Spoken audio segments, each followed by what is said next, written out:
vamos a dar inicio a nuestra revisión de repaso de lo que aprendimos a través de esta semana de bioquímica molecular. Por favor, retira cualquier distracción, aleja el teléfono, cualquier red social, enfócate en la clase. Te va a ser más sencillo recordar las cosas si estás completamente concentrado en tu espacio de estudio. Vamos a iniciar entonces la revisión de todo lo que aprendimos sobre bioquímica molecular a través de esta semana. Entonces recordemos que cuando nos referimos a bioquímica molecular, específicamente nos estamos refiriendo desde el punto de la lectura del ADN hasta que esa lectura logra llegar a formarse una proteína. Recuerda que en ese proceso de leer el ADN hasta llevarlo a una proteína, debe de existir una intermediación por parte del RNA. Básicamente, se toma el ADN, se lee el ADN y la copia que se lee del ADN se hace un RNA mensajero. Y ese proceso lo denominamos transcripción. Posteriormente, ese RNA que tiene ya la información que leyó en base del ADN, ahora es traducido a una proteína. Entonces se genera el proceso de traducción. Entonces hablamos de la transcripción y de la traducción.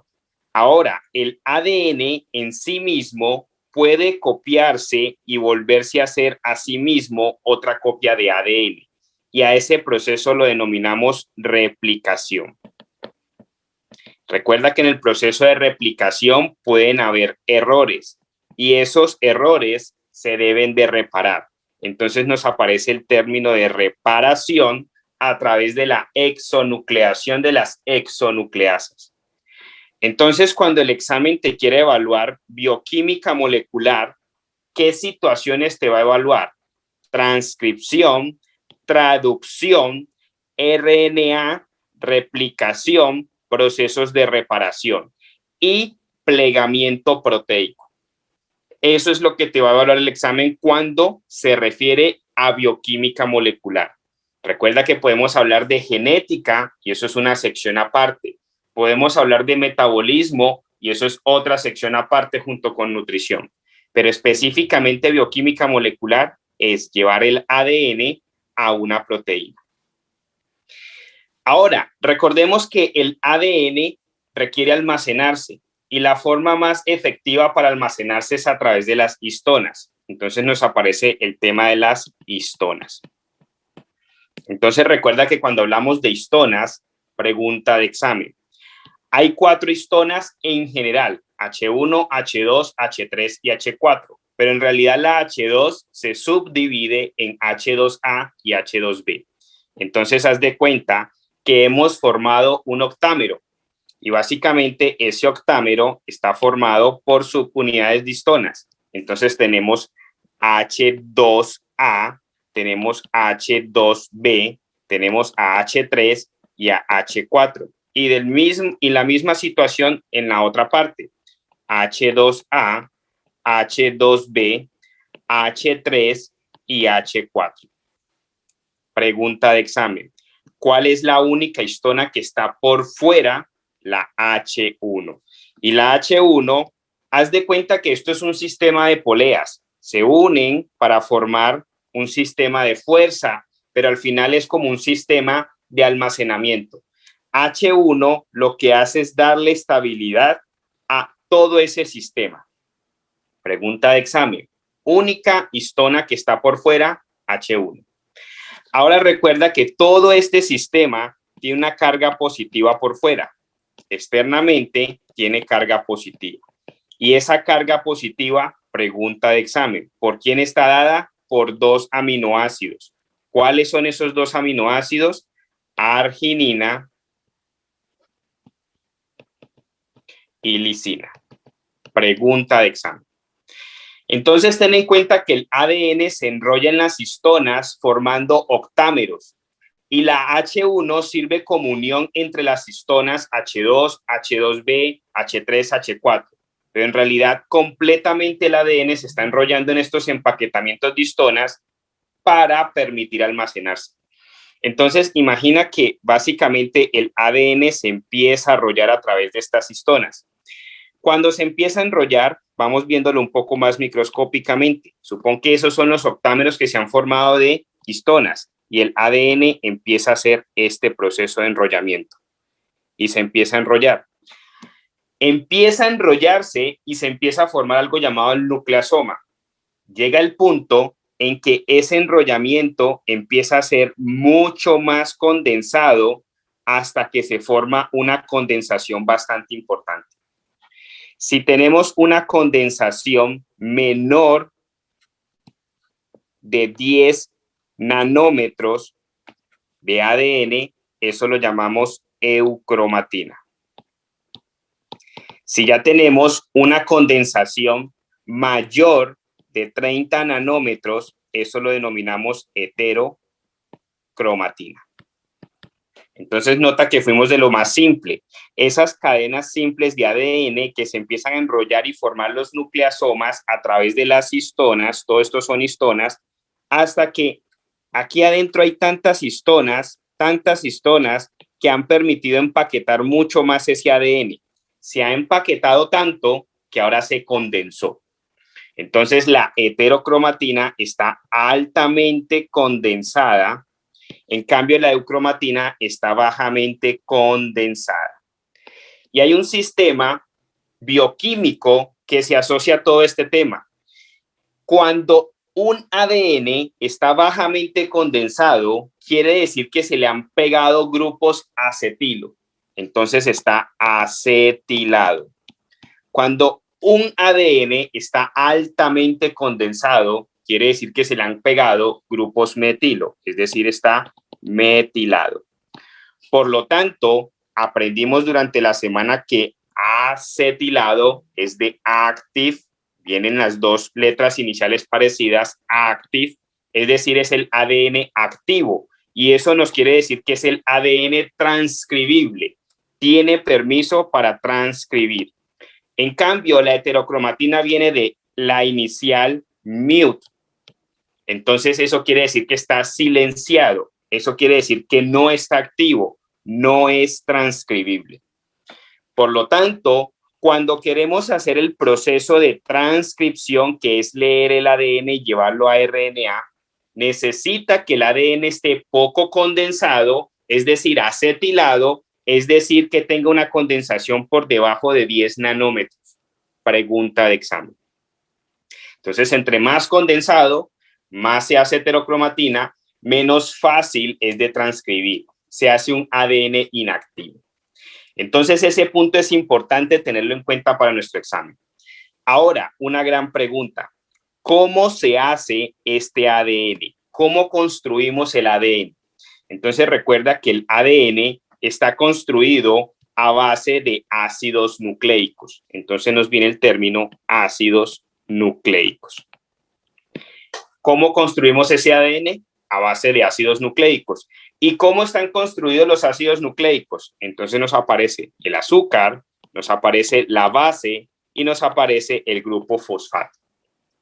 Recuerda, punto importante para tener en cuenta en esta revisión, el azúcar. Recuerda que el azúcar es un anillo estabilizado por oxígeno. Ese oxígeno lo que hace es darle estabilidad al anillo y se une a carbonos, carbono 1, carbono 2, carbono 3, carbono 4 y tenemos un carbono extra que es el carbono 5. Todos se unen a grupos hidroxilo, entonces tenemos uniones de grupos hidroxilo por todos estos lados. Ese azúcar que tiene grupos hidroxilos por todo lado se denomina ribosa. Entonces nos aparece el otro término, deoxi, separémoslo, deoxirribosa. Eso quiere decir que en algún momento fue ribosa, sino que perdió algún grupo hidroxilo, se deoxi y se volvió o dejó de ser ribosa y se volvió ahora deoxirribosa. Entonces la deoxirribosa básicamente es el mismo anillo estabilizado por un oxígeno que tiene los mismos 5 carbonos, pero ha perdido el grupo hidroxilo en la posición del carbono 2. Por eso se llama deoxirribosa. Ahora, R para RNA, D para DNA, para ADN. Es decir, el azúcar que compone el ADN es deoxirribosa, el azúcar que compone el RNA es ribosa. Entonces ahí entendimos el azúcar. Ahora entendamos la base. Entonces nos aparece otra parte, la base. ¿Qué sucede con la base? Recuerda que tenemos 5 bases: adenina, guanina, citosina, uracilo y timina. Pero es importante para efectos del examen que los separes en 2 grupos. Entonces tenemos las purinas y tenemos las pirimidinas. Entonces recuerda, purinas son de doble anillo. Entonces las purinas vienen de esta forma. En cambio, las pirimidinas son de anillo simple. Entonces nos aparecen los términos de aminación. Entonces recuerda, la primer purina tiene un grupo amino, es decir, está aminado. Se denomina la adenina. Esa adenina se deamina, es decir, pierde el grupo amino. Al perder el grupo amino, se reemplaza por un oxígeno. Este grupo amino lo pierde y es reemplazado por un oxígeno. Se deaminó. Entonces, la deaminación de la adenina lo convierte en una guanina. Entonces, es importante. Las bases son de 2 tipos, tipo purina y tipo pirimidinas. Las tipos purinas son adenina, guanina. ¿Qué es la guanina? Una deaminación de la adenina. Ahora nos aparecen las pirimidinas. Entonces recuerda, mnemotecnia importante, COT. Entonces, citosina, uracilo, timina. La primera, citosina. La citosina está aminada, es decir, tiene un grupo amino. La citosina se deamina, es decir, pierde ese grupo amino y es reemplazado por un oxígeno. Entonces, eso la convierte en uracilo. ¿Qué es el uracilo? Es una citosina deaminada. Ahora, ese uracilo se metila, es decir, el mismo anillo con el mismo oxígeno, pero ahora se le coloca un grupo metilo. Y ese grupo metilo hace que un uracilo se vuelva una timina. Entonces, la citosina está aminada. El uracilo es una citosina que se deaminó. Y la timina es un uracilo que ahora se acetiló. Mnemotecnia, pirimidinas, COT. Citosina, uracilo, timina. Ahora recuerda, hablamos que el ADN está formado de ácidos nucleicos y los ácidos nucleicos se hacen de azúcar, base y fosfato. Ya hablamos del azúcar, ya hablamos de las bases, ahora hablemos del fosfato. Entonces recuerda, el fosfato puede estar en 3 formas. Puede estar en forma de AMP, puede estar en forma de ADP o puede estar en forma de ATP. Entonces, ¿qué quiere decir? Aquí hay un solo fosfato, aquí hay 2 fosfatos y aquí hay 3 fosfatos. Entonces, hablamos de la adenosin monofosfato, de la adenosin difosfato o de la adenosin trifosfato. Entonces, ¿cómo están formados los ácidos nucleicos? De un azúcar, una base y un grupo fosfato. Súper importante para el examen, ponle atención al azúcar. ¿Por qué? Y vamos a verlo por qué. Sucede que cuando se empiezan a unir las azúcares, el azúcar también trae pegado un fosfato y una base, que al final el ácido nucleico es la unión de azúcar, base y fosfato. ¿Qué sucede? Recordemos el azúcar. Entonces aquí tenemos un azúcar, acá tenemos otra azúcar y aquí tenemos otra azúcar. Y por este lado tenemos otra azúcar, aquí tenemos otra azúcar y aquí otra azúcar. Recuerda que todas están estabilizadas por oxígeno y todas tienen 5 carbonos. Todas poseen los 5 carbonos que le dan la unión. 1, 2, 3, 4 y 5. Y al igual al otro lado.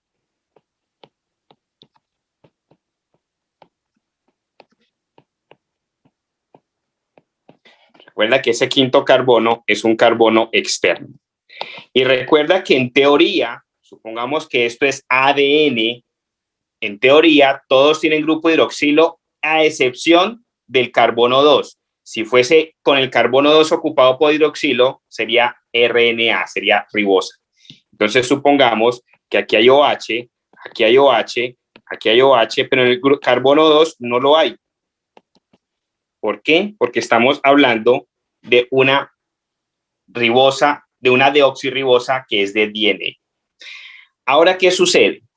Sucede que viene el grupo fosfato y recuerda que el grupo fosfato siempre se va a pegar al carbono 5, pero le permite unión al carbono 3 también.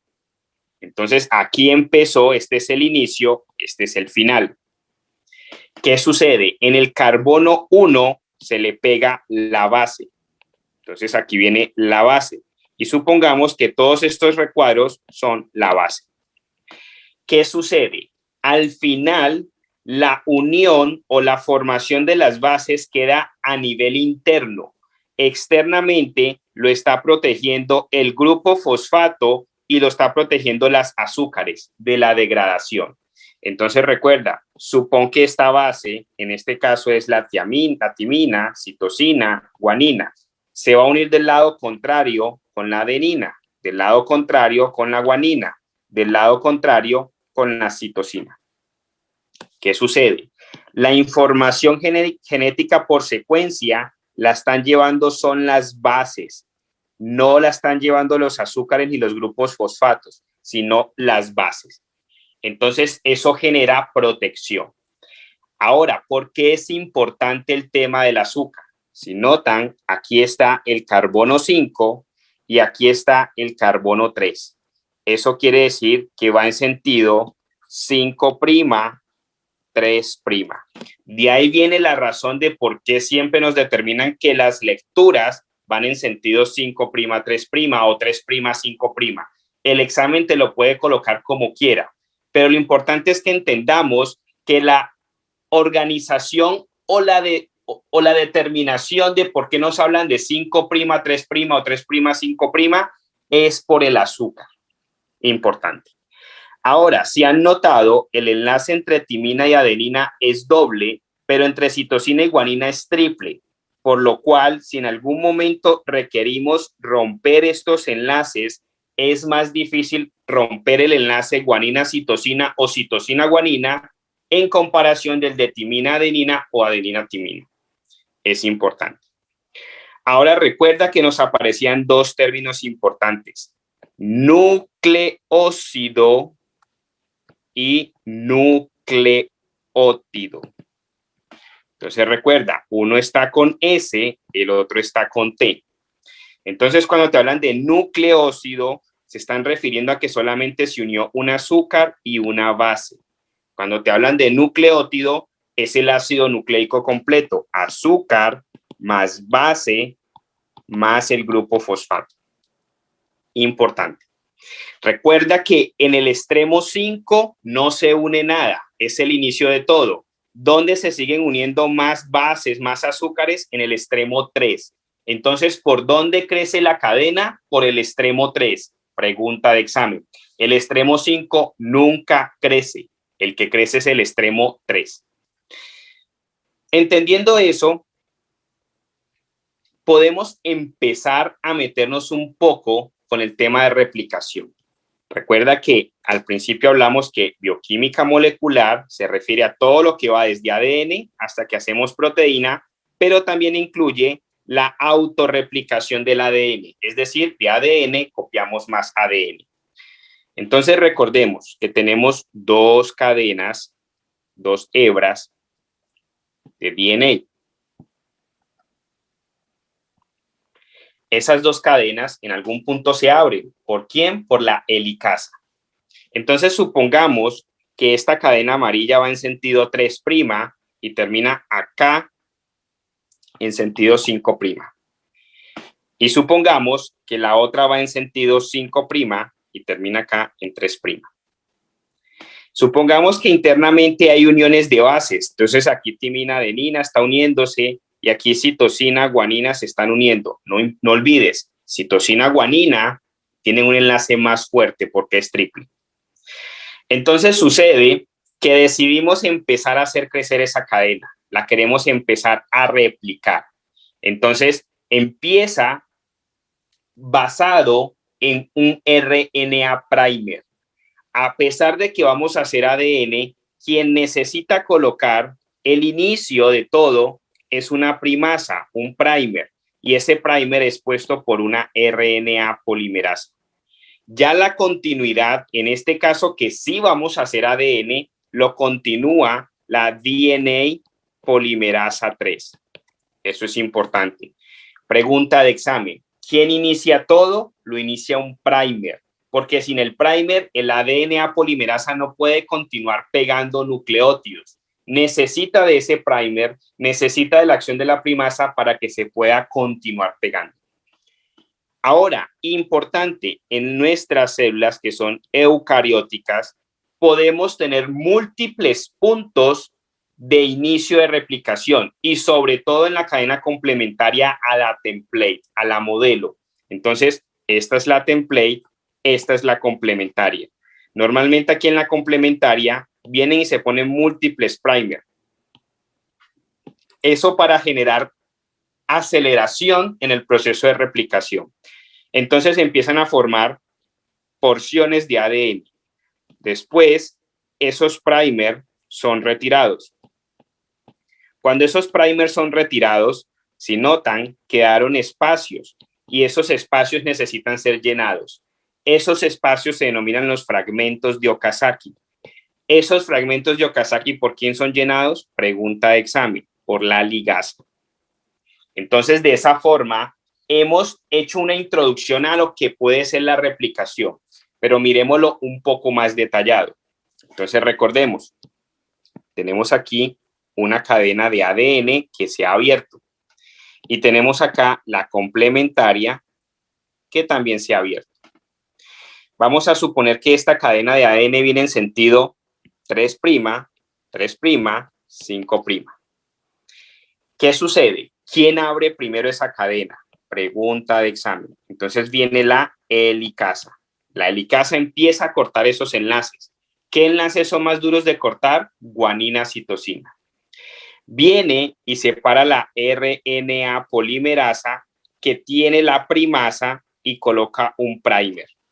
Ese primer se coloca y permite que la DNA polimerasa 3, pregunta de examen, no 1 ni 2, sino la 3, permite que empiece a hacer la síntesis de la cadena complementaria.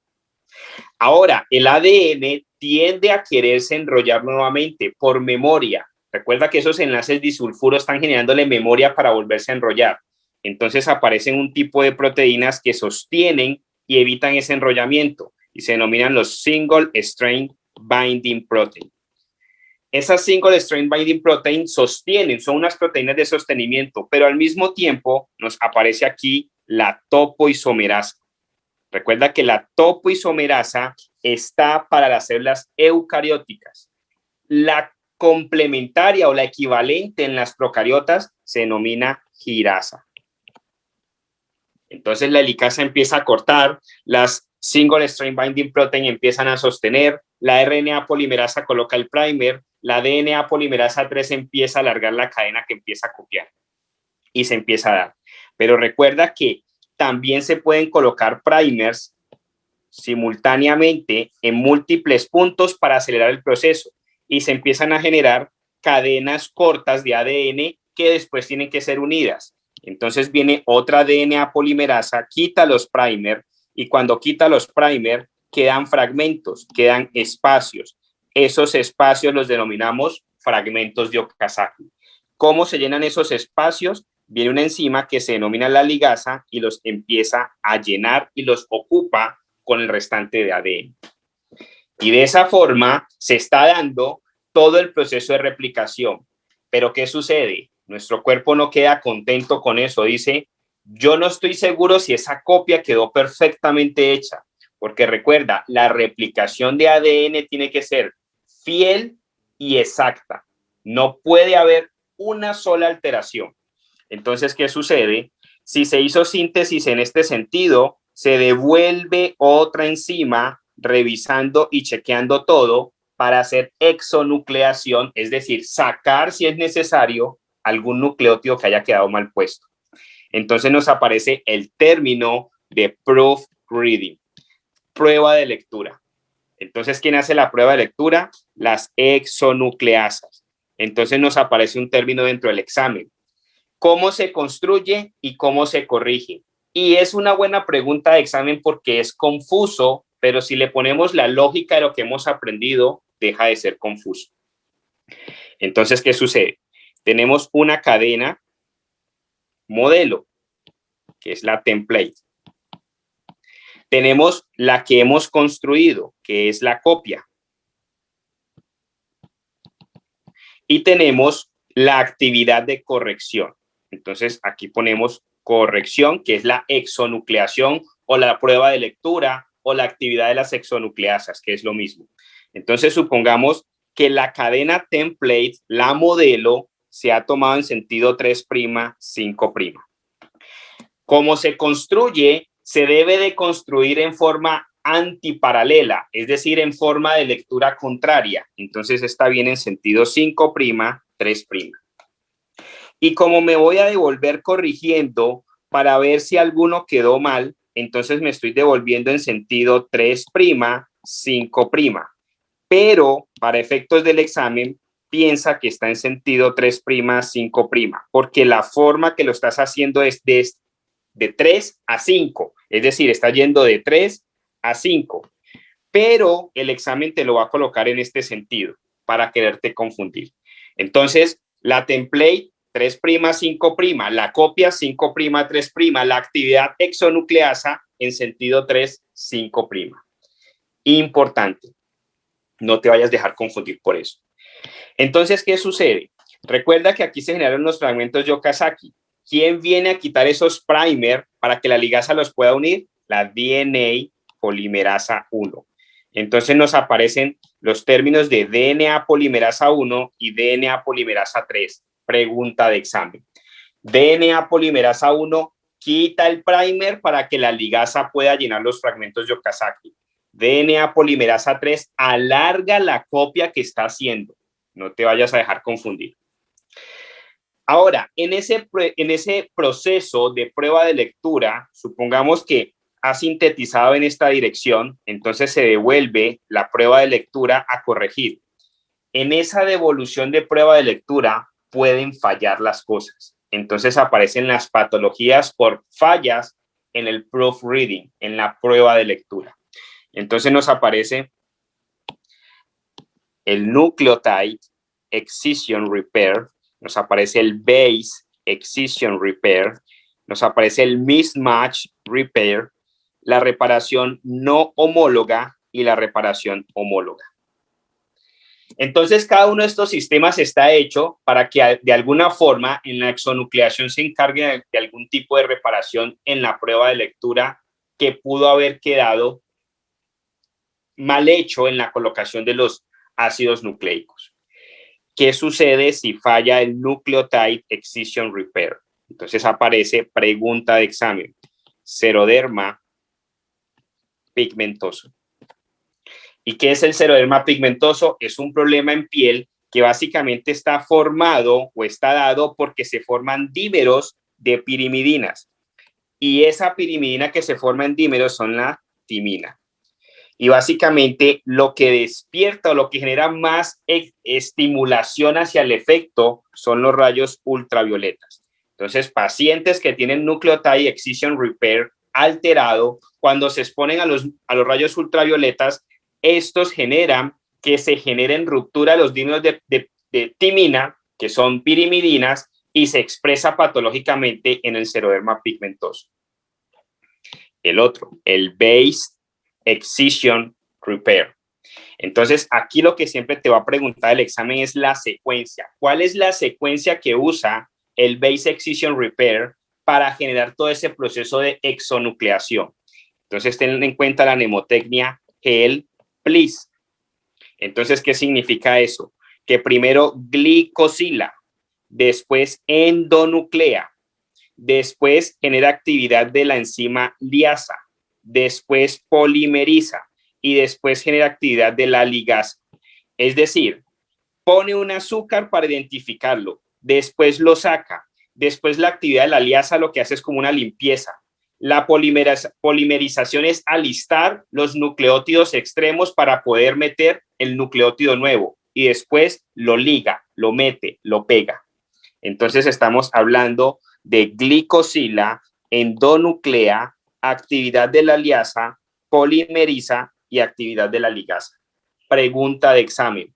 Base Excision Repair, te lo van a preguntar en que tú digas la secuencia exacta. Y la secuencia exacta debe de seguir estas letras. Mismatch Repair. Pregunta de examen. ¿Por qué? Porque está asociado al síndrome de Lynch. Hereditary Non-Polyposis Colon Cancer. Pregunta de examen. Entonces, cuando te digan que un paciente tiene síndrome de Lynch y quieren hacerte la pregunta por el lado de bioquímica, tienes que decir que el fallo está en el mismatch repair. O si te hablan del mismatch repair, tú ya sabes que tienes que hablar de síndrome de Lynch. La reparación no homóloga está asociada cuando está alterada en ataxia telangiectasia y en la anemia de Fanconi. Poco preguntado, los más preguntados, mismatch repair y el nucleotide excision repair. Ahora, cuando te hablan de reparación homóloga alterada, básicamente te están hablando de lo que produce la alteración en el BRCA1 y BRCA2, que es el cáncer de seno y el cáncer de ovario. Específicamente te habla más de BRCA1, que es el breast cancer. Y hay veces ovarian cancer. Importante, no se te puede olvidar, síndrome de Lynch, la secuencia exacta y seroderma pigmentoso. Súper preguntado en el examen porque está muy asociado a tema de patología. Ahora, entendiendo ese proceso que hablamos, en donde el ADN se vuelve más ADN, es decir, replicamos ADN, entendimos todo ese proceso de cómo se forma el ADN, entendimos todo ese proceso de cómo se empieza la replicación del ADN. Ahora tenemos que entender el proceso cuando queremos llevar ADN a ARN. ¿Cómo tomamos ese ADN y lo llevamos a ARN? ¿Cómo se denomina eso? Transcripción. Entonces hablemos de la transcripción. Entonces cuando hablamos de transcripción, es el mismo proceso, simplemente que ahora en vez de hacer ADN, vamos a hacer RNA. Entonces recordemos, tenemos una cadena de ADN que se ha abierto y tenemos otra cadena complementaria que también se abre. Entonces vamos a imaginar que tenemos esta cadena en sentido 3', 5'.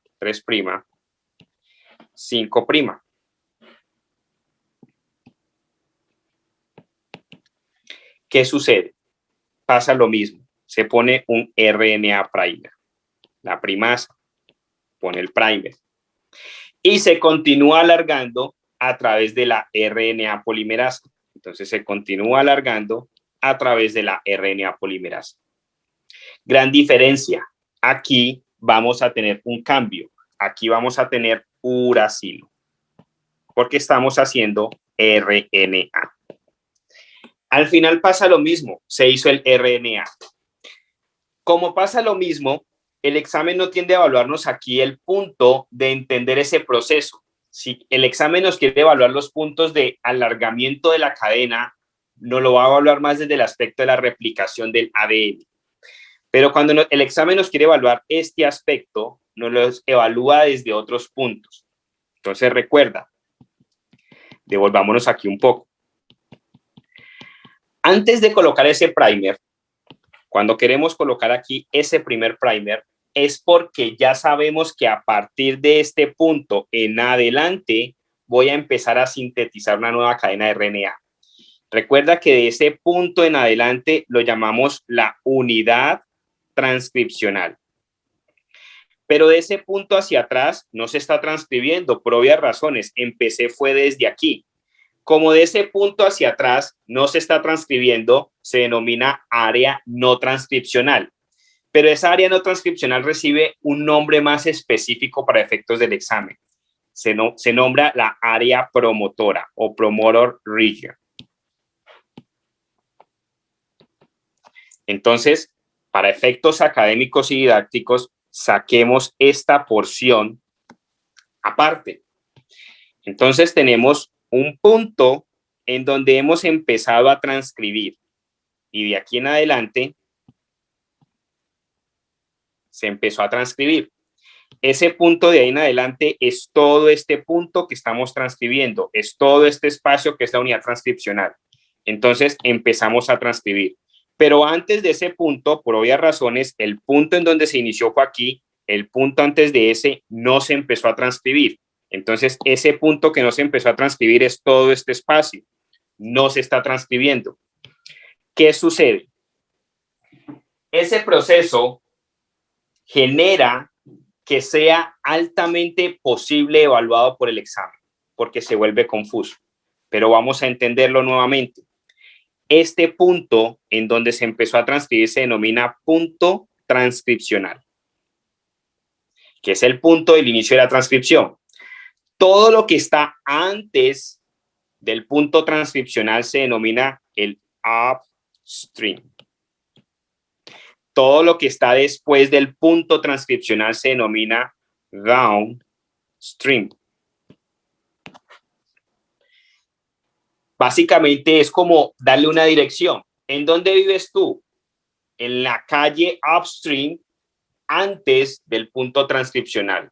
¿En dónde vives tú? Yo vivo en la calle downstream después del punto transcripcional. Ahora, exactamente ese punto del upstream, a todo ese espacio se le denomina, o no a todo el espacio, hay un espacio que se le denomina región promotora. Entonces, si el examen te pregunta, ¿dónde está la región promotora? Tú le dices en el upstream, está en el lado que no se transcribe. Entonces, podemos determinar que todo este espacio no es transcribible. Ahora, dentro de esa región promotora, normalmente encontramos más o menos entre -1 a -100 nucleótidos. Y en ese espacio podemos encontrar, en el caso de las procariotas, unas señalizaciones dentro de la región promotora. Entonces nos aparece el Tata Box. Entonces, un pedacito de esa región promotora es el Tata Box. Y después, en ese pedacito podemos encontrar el Shine-Dalgarno segment, pregunta de examen. Y después vamos a encontrar otro pedacito que básicamente es el AUG, codón de inicio. Entonces, ¿qué sucede? Cuando en las células procariotas queremos o quieren colocar un primer, para ellas poder colocar el primer, devolvámonos un poco acá, para ellas poder colocar el primer, quitemos esta parte y toda esta parte. Cuando ellas quieren colocar el primer aquí, para asegurarse que esa es la región que quieren empezar a transcribir, lo que hacen es buscar puntos de señalización. Entonces dicen, vamos a encontrar el promoter region. Ya lo encontramos, busquemos en el promoter region el Tata Box, ya lo encontramos, busquemos el Shine-Dalgarno segment, ya lo encontramos. Ahora busquemos el codón de inicio, que es el AUG, ya lo encontramos. Ok, aquí coloco mi primer y ahí empiezo a sintetizar. Pregunta de examen. Promoter region está en la región upstream y ese promoter region contiene el Tata Box, el Shine-Dalgarno segment y el AUG, que es el codón de inicio. De esa forma, la transcripción que se va a hacer en ese punto se garantiza de que se haga en el punto adecuado y no en el punto que no se quiere. Y esto funciona para las procariotas. Pregunta de examen. Ahora, ¿qué sucede? Dice, ok, estoy contenta, encontré mi punto transcripcional porque ya hice el chequeo del Tata Box, ya hice el chequeo del Shine-Dalgarno segment, ya hice el chequeo del codón de inicio, aquí pongo mi primasa y aquí empiezo a sintetizar. Entonces, cuando empieza a sintetizar, básicamente empieza a sintetizar un gen, un spacer, un gen, un spacer, un gen, un spacer. ¿Qué le sirve al final? Los genes, gen 1, gen 2, gen 3. Los spacers no les sirven.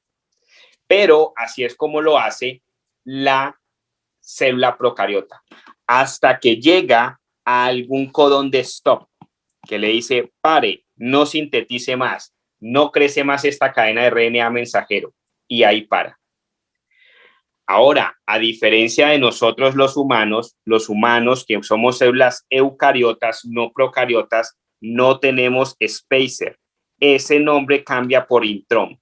No tenemos Tata Box, no tenemos Shine-Dalgarno segment, pero sí tenemos codón de inicio. Ese espacio del promoter region no se llama Tata Box y Shine-Dalgarno segment. Toma el nombre de HNRNA. HNRNA. Ese HNRNA en nosotros los humanos, en las eucariotas, es reemplazado y no tiene Tata Box ni Shine-Dalgarno segment. Pregunta de examen. ¿Dónde está el Shine-Dalgarno segment? ¿Dónde está el Tata Box? En las procariotas, en la región upstream de la región promotora, entre la base -1 y -100. Ahora ya sientes que todo esto no suena chino, sino que ya tiene una lógica. Ya entiendes por qué te hablan de región promotora, de región a corriente arriba o upstream. Ya sabes por qué te hablan del Tata Box y del Shine-Dalgarno segment. ¿Qué es el Tata Box? Es una secuencia de timina, adenina, timina, adenina. Importante.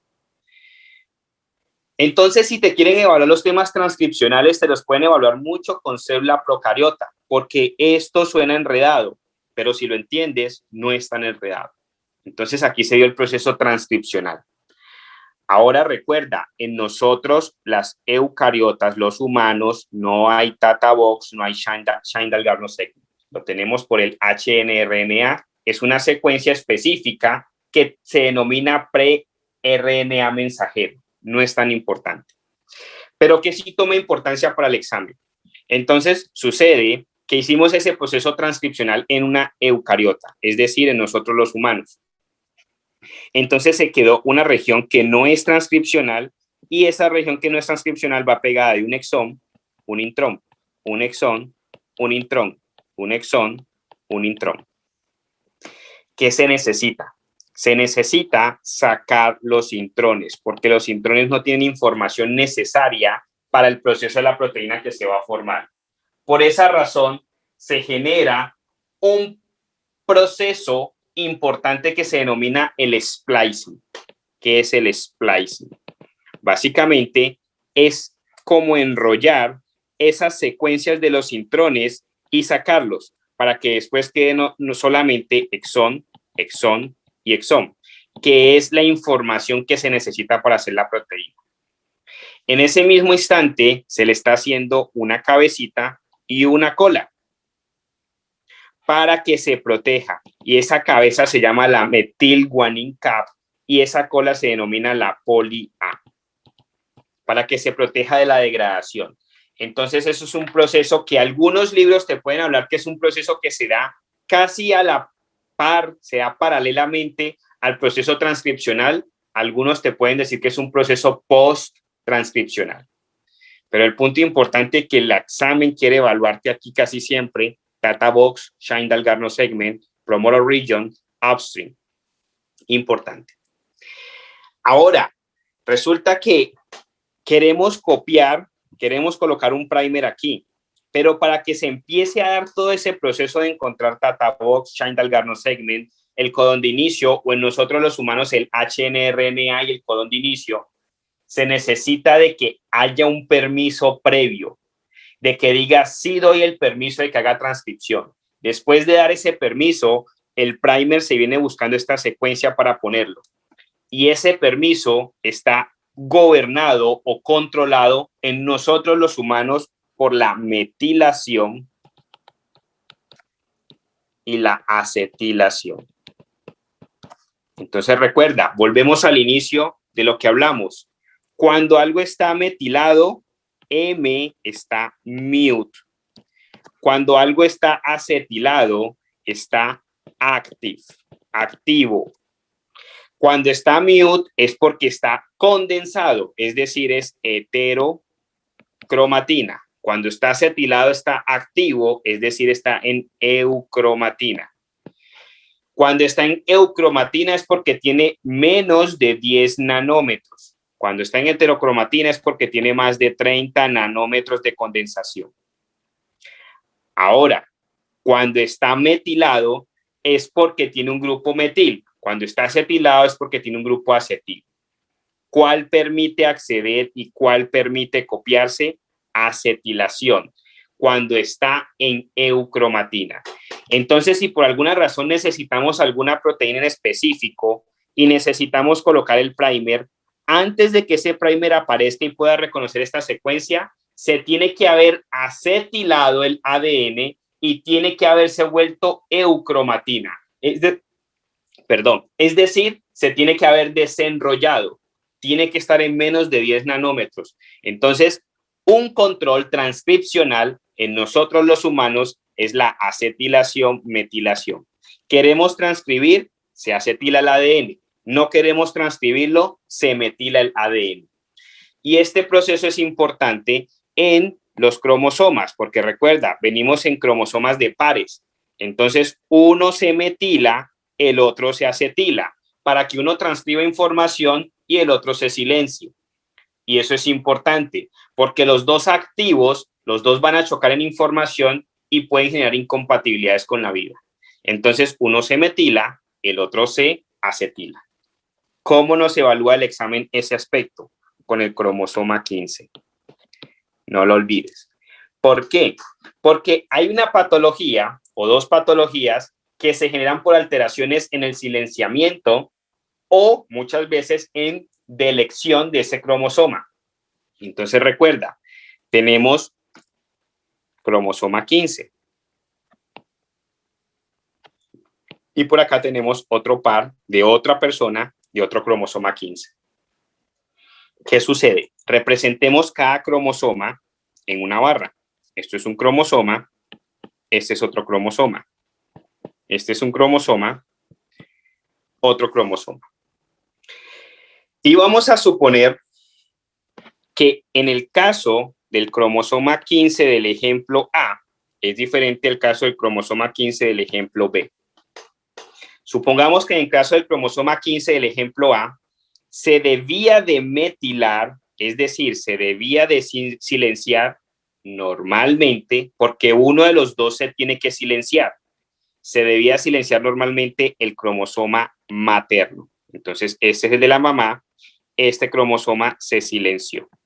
Le dijimos, haga silencio, usted no va a hacer nada, se va a quedar calladito, no va a transcribir. Entonces, ¿qué sucede? Se metila, se condensa en más de 30 nanómetros, se enrolla bastante en las histonas y queda en heterocromatina. Nunca se va a transcribir. Pero el cromosoma paterno, que es este señor de aquí, el papá, tenía que estar activo para darle información del cromosoma 15. Pero ese cromosoma anormalmente hace silencio, es decir, se metila o hace delección. Debido a que no se expresa, el paciente, en este caso, no tiene expresión de información del cromosoma 15, porque el de la mamá está silenciado perfectamente, debía de pasar, pero también se silenció o se desapareció el cromosoma 15 paterno. Entonces aparece Prader-Willi, la patología de Prader-Willi. Y recuerda que hicimos la mnemotecnia papá. Entonces, el problema es paterno, genera una patología de Prader-Willi y la mnemotecnia es papá. Entonces, ¿qué quiere decir? Problema paterno, se genera aumento de peso. Es un problema que está generando la patología de Prader-Willi y hacen aumento de apetito. Entonces, ¿cómo te va a decir el examen que tienen los pacientes con Prader-Willi? Entonces, estos pacientes básicamente tienen aumento de peso, obesidad, hiperfagia, retraso mental y se genera por una metilación o delección anormal del cromosoma 15 paterno, paterno-Prader, paterno-Prader. No lo olvides. Ahora el lado contrario. Se debía de silenciar normalmente el cromosoma paterno y se silenció bien. Era lo correcto que debía de pasar. Se silencia el cromosoma paterno. Pero anormalmente se silencia o hace delección también el cromosoma materno. Entonces hace metilación para silenciación o hace delección. Eso que genera patología. ¿Por qué? Porque esa niña no tiene expresión del cromosoma 15. Entonces se genera la mnemotecnia mama. Entonces el problema es materno. Entonces un problema materno que genera el síndrome de Angelman y eso genera en la niña mucha risa. Entonces le dicen los happy puppets, marionetas felices. Típico que te puedan poner una foto de un niño que se nota el retraso mental y está con sonrisa y generan ataxia. Por eso se les dice marionetas, porque caminan atáxicos. Entonces es importante. Típico que Prader-Willi te lo digan en un niño y típico que Angelman te lo digan en una niña. Entonces Prader-Willi, papá, es un niño. Angelman, mamá, es una niña. ¿Quién es la mamá? La mamá es una mujer, es una niña. ¿Quién es el papá? Es un niño. Entonces el problema está en los niños. Entonces, ¿cómo el examen te evalúa el tema de metilación-acetilación? A través de esto. Importante. Ahora, ¿cómo regulan las células procariotas el tema de decidir cuándo se activan y cuándo no? Entonces, el examen te lo evalúa con el LAC operón. Entonces, recuerda, tradúcelo al español, el operador de lactosa y se hace más fácil y entendible. ¿Qué quiere decir? Recuerda, las bacterias trabajan con hierro y trabajan con glucosa. Y trata de conectar el tema de hierro con hematología. Porque el cuerpo, toda inflamación genera de forma crónica, lleva a que el cuerpo haga anemia, anemia por enfermedad crónica. Porque el cuerpo piensa que hay infección. Recuérdalo. Tenemos el intestino. El intestino está conectado a una llave especial que suministra a los macrófagos hierro. ¿Dónde se almacena el hierro de nuestro cuerpo? En los macrófagos. Entonces, ¿qué sucede? Comemos hierro en nuestra dieta. Ese hierro pasa por una compuerta especial que si se daña genera hemocromatosis, genera una patología. Ahora, ese hierro pasa y se empieza a almacenar, empiezan a caer goticas de hierro y se empieza a almacenar en forma de hierro acumulado y ese hierro acumulado se llama ferritina. Entonces aquí aparece la ferritina. ¿Qué es la ferritina? Nada más que hierro acumulado en el macrófago. Pero resulta que ese macrófago debe completarlo y lo completa con la transferrina. Entonces aquí aparece la transferrina que se puede ver en forma indirecta con el Total Iron Binding Capacity, el TIBC. Ahora, resulta que hay una llave que saca el hierro almacenado hacia la periferia, es decir, hacia el torrente sanguíneo. Ese hierro que sale del almacenamiento del macrófago ya no sale como ferritina, sale como hierro sérico, porque empieza a sacar de a una molécula. Muchas moléculas de hierro unidas se denominan ferritina. Esa llave que decide cuánto de ese hierro sale se llama hepcidina. ¿Qué sucede? Recuerda que las bacterias, su sustrato es el hierro y la glucosa. Si el cuerpo percibe inflamación, el cuerpo siempre piensa que la inflamación es infección. El cuerpo no sabe distinguir si es inflamación por trauma, si es inflamación por patología inmunológica, si es inflamación por patología crónica, no sabe si es inflamación por sepsis. Él dice, lo más sencillo, inflamado, el paciente está séptico. Entonces, ¿qué sucede? Tenemos inflamación por muchas cosas, por sepsis, por trauma, por patología inmunológica, etcétera, etcétera. Pero el cuerpo dice, yo creo que es inflamado por sepsis. No le vamos a dar suministro a las bacterias, entonces la hepcidina se activa y cierra la llave. ¿Qué sucede con el hierro sérico? Cae. A pesar de que consumas normal o adecuadas porciones de hierro, el hierro sérico se te cae. ¿Por qué? Porque la llave de suministro hacia la periferia se cierra. ¿Qué sucede con los niveles de ferritina? Se sube. Por esa razón, la ferritina es un marcador usado en temas de inflamación, porque entre más ferritina estés, más hierro esté acumulándose, más ferritina hay en el macrófago. Entonces, la ferritina es un marcador indirecto de inflamación, pero en el contexto adecuado. Si tú tienes un accidente de tránsito, fractura de fémur, fractura expuesta de cúbito, dislocación del hombro, fractura de clavícula, estás inflamando por todo lado, la ferritina se va a subir. Pero si es un paciente en cuidado intensivo, intubado, con neumonía por Klebsiella, COVID, etcétera, etcétera, le toman niveles de ferritina, están elevados porque el cuerpo está cerrando la llave a través de la activación de la hepcidina. Entonces, ¿qué sucede? Esto genera anemia. Un paciente en cuidado intensivo te puede hacer anemia. Un paciente con falla renal crónica te hace anemia. Un paciente con neumonía te puede hacer anemia. Anemia de enfermedad crónica. Ahora, ¿qué sucede? Conecta eso con la parte de bioquímica. La bacteria se quedó sin hierro porque el cuerpo se dio cuenta que estaba haciendo inflamación y aquí le pegó a la suerte y sí era infección. Empieza a perder la glucosa. Entonces la bacteria dice, activemos los mecanismos transcripcionales. Entonces activa el operador de lactosa y dice, vamos a encontrar por donde sea lactosa, que el cuerpo no sabe restringirme la lactosa, sino que el cuerpo sabe restringirme nomás el hierro y la glucosa. Restringamos entonces el uso de glucosa, busquemos la lactosa para convertirla a glucosa. La lactosa es un disacárido que se puede descomponer y uno de ellos es aglucosa.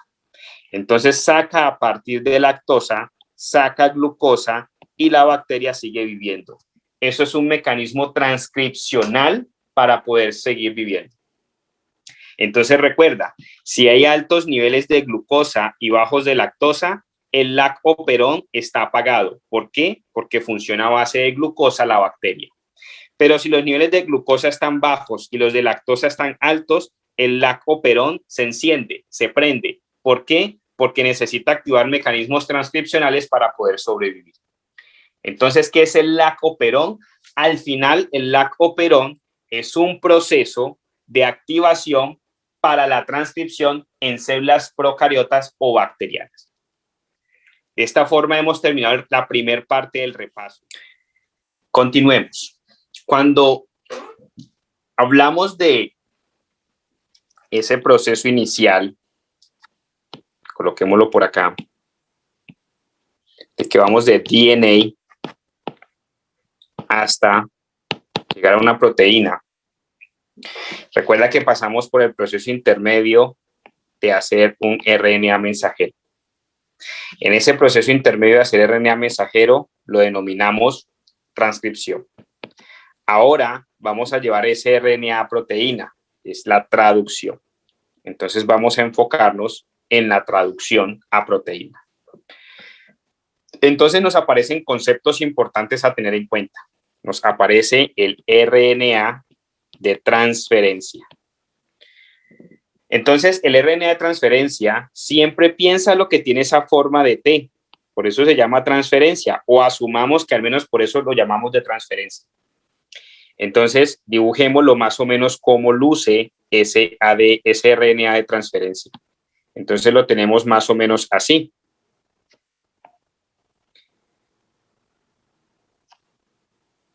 Entonces piensa que ese es el RNA de transferencia. Imagina que ese RNA de transferencia era un hilo, era una línea completa, pero que ahora toma una forma parecida a una T. Entonces eso genera el RNA de transferencia. Si lo viéramos como una línea completa, podríamos asumir que tenemos el extremo 5', el extremo 3'. Ahora, como él ha tomado esa forma, entonces nos aparece el extremo 3' como el más largo, el más corto como extremo 5'. Ahora, ¿qué sucede? Es importante.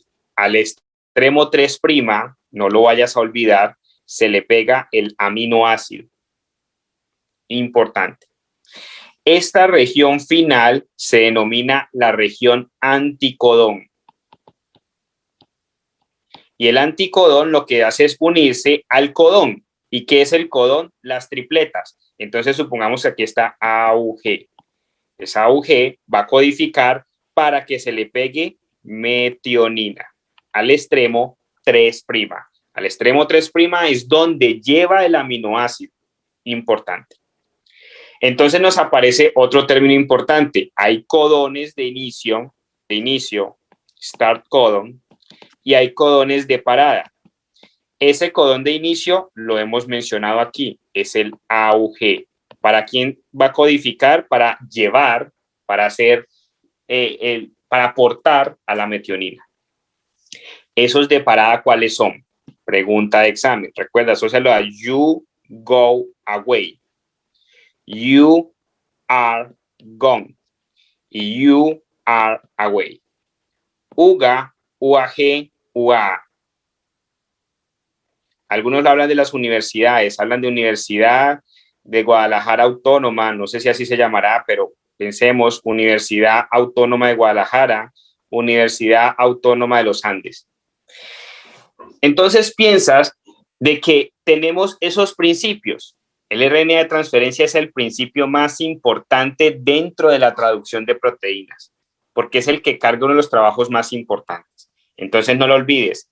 Al extremo 3' se pega el aminoácido. Tiene la región inferior que es el anticodón, que lo que hace es leer el codón.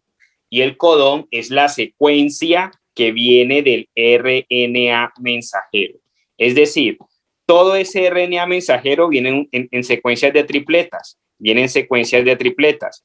Entonces lo que hace es llegar el RNA de transferencia a leer esas secuencias de tripletas de acuerdo al aminoácido que tiene. Entonces dice, ok, estoy leyendo AUG, traigo el aminoácido metionina.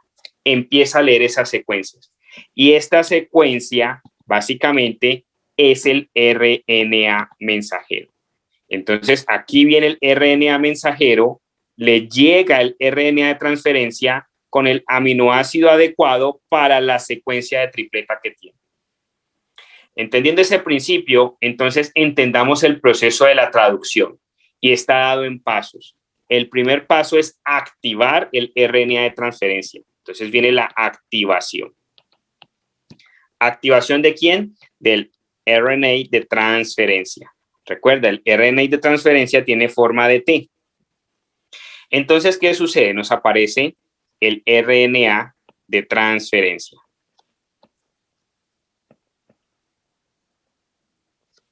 Entonces, imagínalo así. Tenemos por acá el extremo 3', acá el extremo 5'. No lo olvides, al extremo 3' se le pega el aminoácido. Pero para que se le pueda pegar el aminoácido, se le debe de cargar el aminoácido. Y para poderlo cargar necesitamos uso energético. Y ese uso energético en nuestro cuerpo equivale a ATP.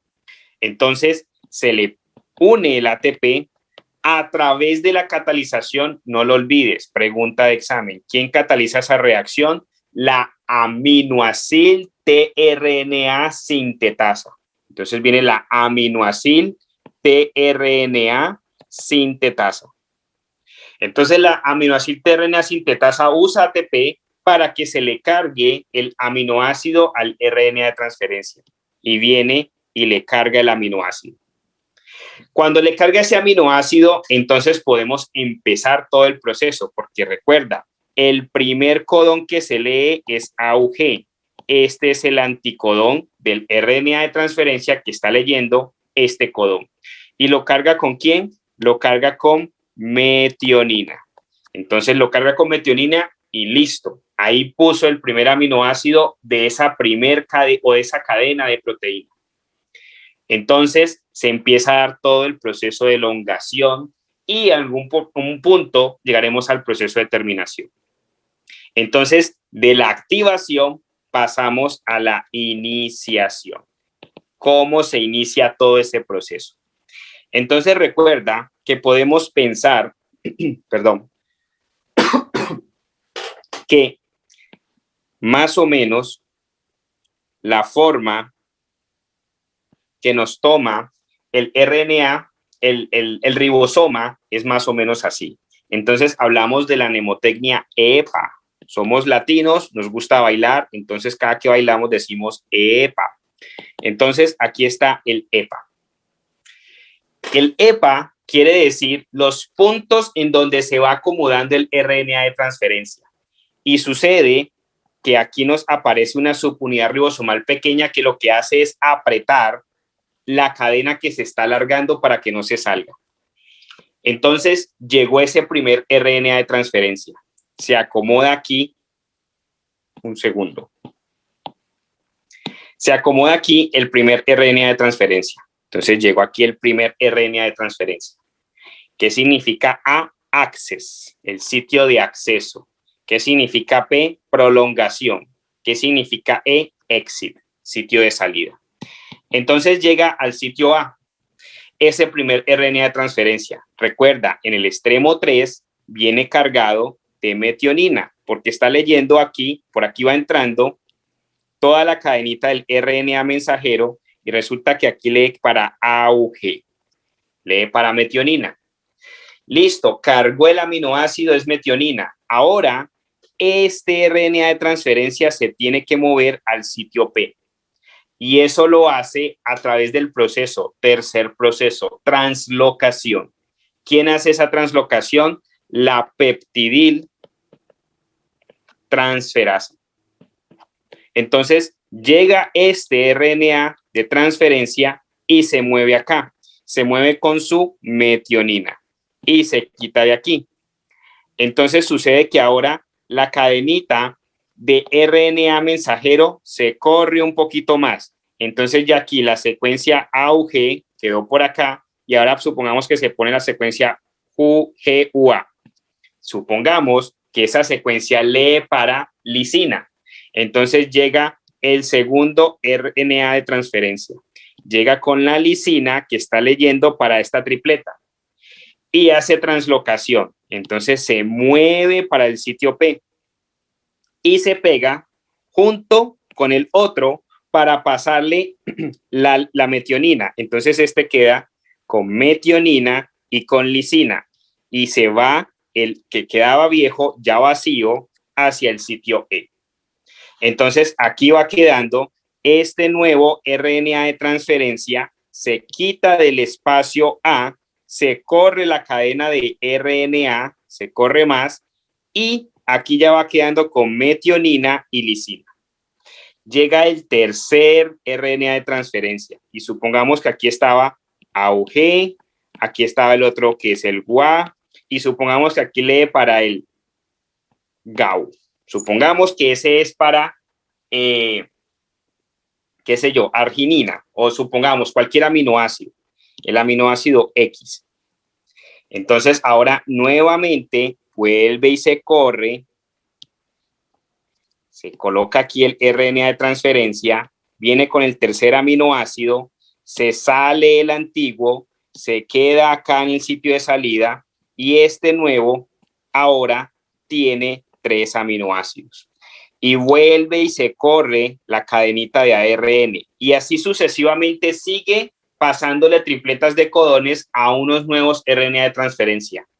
¿Quién está corriendo el RNA de transferencia del sitio A al sitio P? La peptidiltransferasa. ¿Cómo se llama ese evento? Translocación.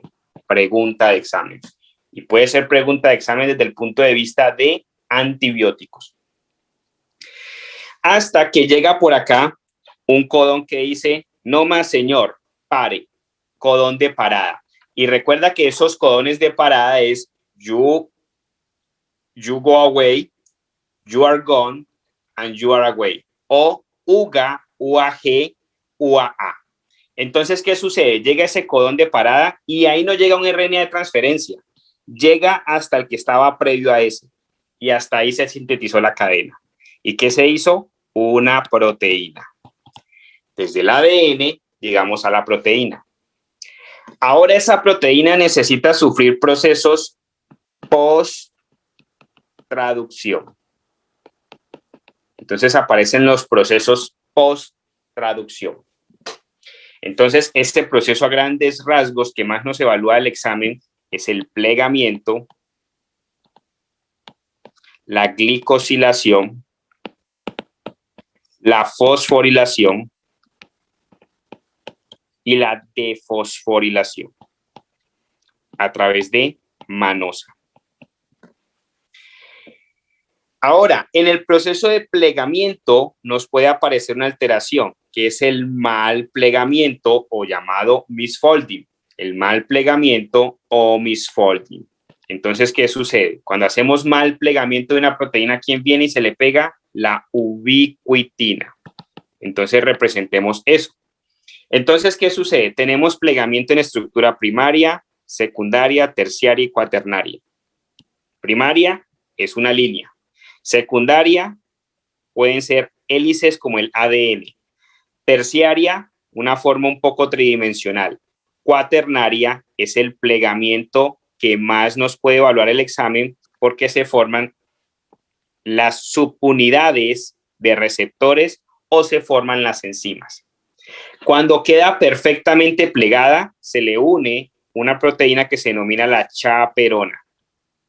Si por alguna razón el plegamiento se empezó a hacer y de un momento a otro se desordenó y no se dio adecuadamente, esa proteína quedó mal plegada, entonces tiene que destruirse y se le pega la ubiquitina. Cuando una proteína está mal plegada, se le pega la ubiquitina para ser destruida.